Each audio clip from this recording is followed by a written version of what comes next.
Houston and Atlanta. This is a game that we talked about on the Sunday night show. When the line opened, it was 3.5.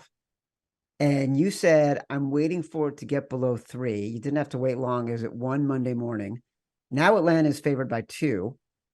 I texted you yesterday and said, have you bet Atlanta yet at -1? And you said no. What are you waiting on? I was hoping to get to a dog. I was just like, all week it's just going to be the CJ Stroud show. Like I said that on I think Sunday night. It's like I saw the tape, I watched the game, and I texted you yesterday. I rewatched, and it's like this kid is incredible. He's playing out of his mind. Every time he's about to get buried by TJ Watt, he made the right read, the right hot route, the right throw. Crazy. I mean, it really is crazy. Like never saw this coming. I had CJ for months as my number one quarterback. It was what I pitched to the team to take. And I think, a week or two before the season, the draft, I should say, I moved Richardson to my number one QB just because of a cognitive test. Boy, do I feel like a fucking idiot. Like those tests are bullshits apparently because this kid is a football savant. Like the reads he's making, maybe it's just the perfect moment, Chad. Maybe this kid's just having a moment. It's all clicking and he'll come back to earth, crashing to earth. But we've never seen anything like this. I'm having a hard time how to handicap it.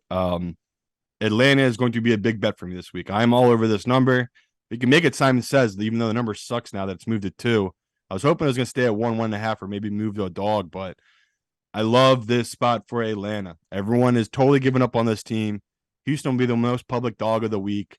Atlanta is not as bad as they've looked, people. And I get where you're coming from, the hype on the Texans, like, oh, you just don't believe in this kid. We do believe in him. Me and Chad, if you go back and lift our draft shows, we were all over CJ, hyping him up, talking about how great this kid could be.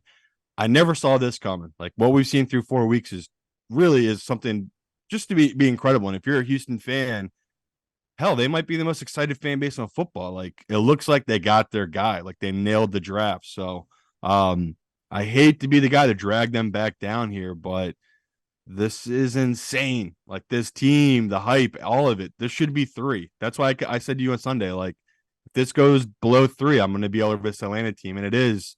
And do not be shocked if CJ has a total meltdown in this game and he just has a bad game where he had a great matchup against Jacksonville. He played well, but wasn't like incredible. They had a kick return. They had a bunch of stuff in that game.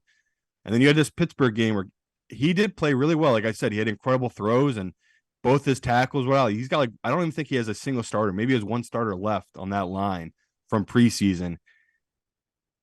It's all about Atlanta here to me, where it's like, I don't think Ritter's as bad as people perceive. He had a horrible game. I think, they get them back on track. This is, to me, a total trendsetter of your entire season. Atlanta loses this. I think they missed the playoffs. Houston wins this. Now I have to start thinking, okay, this team actually might be for real in this division. It might make the playoffs. But as far as it goes and how we play the situations, this is a classic letdown spot from Houston. They played against Pittsburgh, who, say what you want about them. That was really a Kenny Pickett, just a total meltdown game. Like he gifted that to them. So I know it's really hard to back Atlanta because I know all of you guys watched that game in England. You gotta forget it. You gotta move on to this week and play the number, and you're getting a good number here against a rookie coach and a rookie QB on the road under 3 in Atlanta. Come on, we got to take this number. Yeah, look, Desmond Ridder is going to be the starting quarterback. There was conversation, at least speculation, rumor, people We were hoping, would Taylor Heineke be the starting quarterback? Arthur Smith said Desmond Ridder is going to be the starter. Crazy. By the way, according to the luck rankings, the Falcons were the least lucky team. Oh no, the second least lucky team this past weekend. Bears were 3, Falcons were 2. We're going to get to number 1. So, there's a lot of things that you want to fade when it comes to the Texans and their performance, and you want to bet on as far as the Falcons and their performance. And you're not wrong. 72% of the money of the tickets coming in on the Texans right now. So like, but is the money coming in on Atlanta? It's gotta be pro money. There's not a ton of money on Atlanta right now. But I'm shocked by that. Yeah, I'd assume it was pro money would come in on this one. No. I mean, I think pro money has come in on it, which is why it's moved, but I mean, it's moved in the direction of the Texans. So there hasn't been a ton of money coming in at the books I'm looking at on the Falcons right now. But that might change now that it got down to 1 and now it's at 1.5 and 2 in some places. So it's starting to balance out.